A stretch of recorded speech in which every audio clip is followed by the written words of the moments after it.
नमस्कार दोस्तों, आप सभी का स्वागत है आपके अपने YouTube channel GK by the answer पे। जैसा हरियाणा में चर्चाएं चल रही है कि भाई टेक्निकल भर्तियां हैं वो सीटी से बाहर होगी, बाहर होने के बाद क्या और पेपर होगा, कितनी संभावनाएं हैं। आज मैं कोई निर्णय देने यहाँ पे नहीं आया, मैं कोई जज नहीं हूँ। अपने बात करेंगे कि क्या किसी राज्य में ऐसा हुआ भी है और क्या चांसेस बनते हैं थोड़े बहुत, है ना। देखिए, सबसे पहले बात करें तो भाई जो टेक्निकल भर्तियाँ हैं उनको बाहर करने के लिए कोर्ट में केस दायर किया गया है और अगली तारीख जो है वो 21 तारीख दी गई है ना, यानी इसी महीने की 21 अगस्त को सुनवाई होगी इस केस की, है ना। अब पूरा मामला क्या है, पूरा मामला यूं है कि भाई कोई एक कैंडिडेट है जिसने सीटी का पेपर दिया और उससे वो सीटी का पेपर पास नहीं हुआ क्योंकि वो अपनी टेक्निकल पोस्ट के लिए माहिर है ना, टेक्निकल अपनी पोस्ट के लिए माहिर है, उसको ये चीज़ें नहीं आती। मैथ रीजनिंग मान लीजिए एग्जाम्पल तौर पे, उसने क्या करा, चंडीगढ़ के अंदर कोई एग्जाम था टेक्निकल, उसी का सिलेबस या सब्जेक्ट से रिलेटेड, तो उसने वहां पर टॉपर करा, है ना, मतलब वो टॉपर बच्चा बन गया। तो उसने कोर्ट में केस डाला है कि मैं मेरे फील्ड में टॉपर हूँ, मैं मेरे फील्ड में टॉपर हूँ। और यहाँ बात की जाए, अपने बात करें सीटी मेरे से पास नहीं हुआ, तो क्यों ना इस सीटी के अंदर टेक्निकल से संबंधित क्वेश्चन दिए जाते। अगर टेक्निकल से संबंधित क्वेश्चन दिए जाते तो भाई कहीं ना कहीं मैं फाइट करता और इसको क्वालिफाई कर देता, मेंस एग्जाम के लिए मैं चला जाता। मामला तो यही था, है ना। यानी कोई कैंडिडेट है, लगा लीजिए कोई ये बंदा है, इसने हरियाणा सीटी वाला जो दिया एग्जाम है, इससे क्वालिफाई नहीं हुआ तो कम नंबर आए, जो भी रीजन रहा, है ना, ये लगा लीजिए। लेकिन ये जो अपनी बात करें, जो टेक्निकल जो इसकी अपने जो फील्ड है उसके अंदर इसने चंडीगढ़ में एग्जाम दिया तो ये टॉपर रहा। तो इसका कहने का मतलब इसने कोर्ट में केस लगाया कि मैं तो यहाँ पे टॉपर रहा हूँ लेकिन मेरे से सीटी पास नहीं हुआ या मेरे कम मार्क्स आए, मेरा मेंस में 10 गुना में नाम नहीं आएगा, है ना। ऐसे मेरे जैसे बहुत सारे बच्चे होंगे, इसलिए इसको बाहर किया जाए टेक्निकल से और एक अलग से सीटी लिया जाए। अब अलग से सीटी की बात कर लेते हैं। अलग से सीटी की बात करें तो पिछली बार सीटी के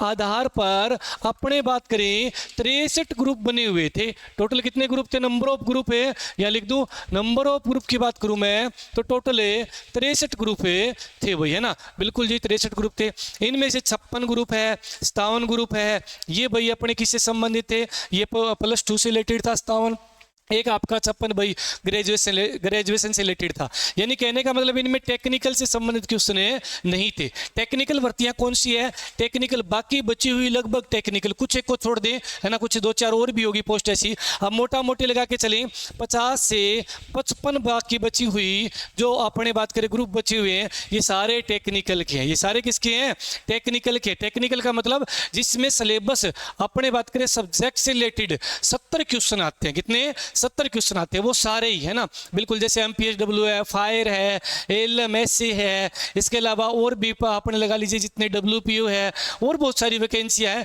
जिसके अंदर अपने बात करें ये सारी टेक्निकल में आती है ना, तो इनको बाहर किया जाए। अब बताइए इस बार भी ये लगा लीजिए, है ना, ये जो सीटी लिया है सरकार, अब अपना बात करें किस तरह से हैंडल करेगी सरकार की तरफ से, तो अगर बात की जाए तो पूरी कोशिश की जाएगी कि भाई इसको क्या है, बाहर ना किया जाए। क्योंकि सरकार क्या लेके आई, सीटी लेके आई, और सीटी लेके आई, सीटी का उद्देश्य क्या है कि एक बार में छटनी करके अगले जो एग्जाम है उसमें लिमिटेड स्टूडेंट को बुलाया जाए, है ना, सीमित संख्या में बच्चे अगले एग्जाम में बैठे, जल्दी एग्जाम लेके फारिग करके रिजल्ट घोषित कर दिया जाए, है ना। यही तो उद्देश्य था इसका सीटी लाने का, है ना।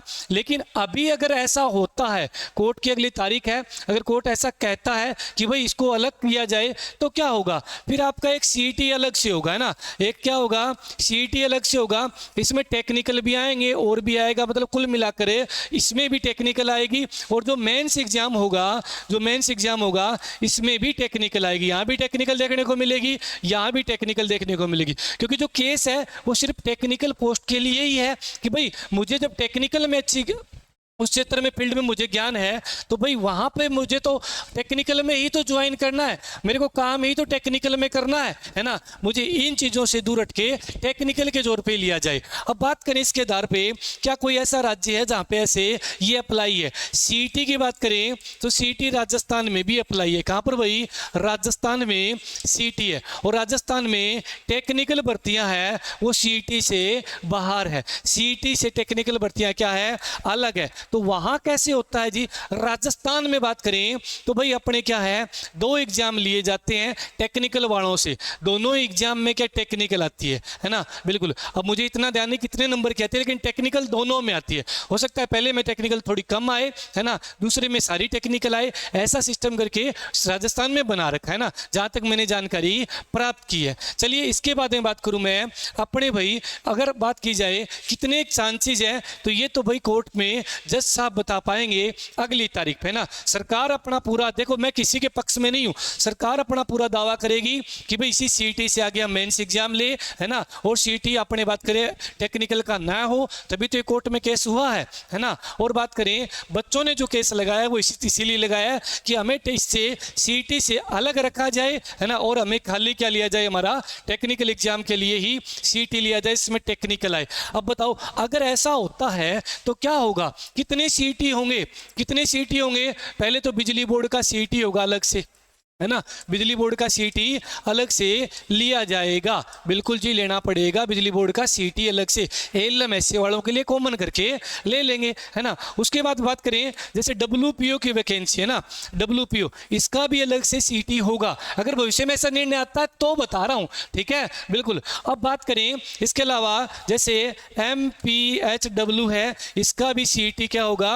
अलग से होगा। न जाने कितनी ढेर सारी वैकेंसियाँ होगी जिनका अलग अलग से क्या है, सीईटी लेना पड़ेगा। उसके बाद फिर उनका मेंस लेना पड़ेगा, है ना। अब सोच लीजिए इसके लिए बात करें सरकार को कितनी व्यवस्थाएं करनी पड़ेगी, तो सरकार अपना पूरा जोर लगाएगी। और बात करें इधर से कोर्ट अपना निर्णय देगा, जो भी देना है ना। चांसेस कितने बनते हैं आप अपना अनुमान लगा लीजिए, है ना। और जो भी बच्चे अपने बात करें टेक्निकल से रिलेटेड अपने एएलएम एसए या जेई लेवल तक की भी तैयारी कर रहे हैं, तो ये शक्ति इलेक्ट्रिशियन बुक अपनी मार्केट में सब जगह पहुंची हुई है। साथ के साथ दीवान एकेडमी में 11 अगस्त को नया बैच शुरू हो रहा है, जिसके अंदर क्या है, आपको एएलएम एसए की तैयारी के लिए आप आ सकते हैं, डेमो लगा सकते हैं। और अपनी डिवाइन स्टडी ऐप है, महेश सर पढ़ाते हैं डिवाइन स्टडी एप्लीकेशन पे, यहाँ पर आप डेमो लगा कर यहाँ भी ज्वाइन कर सकते हैं। धन्यवाद जी।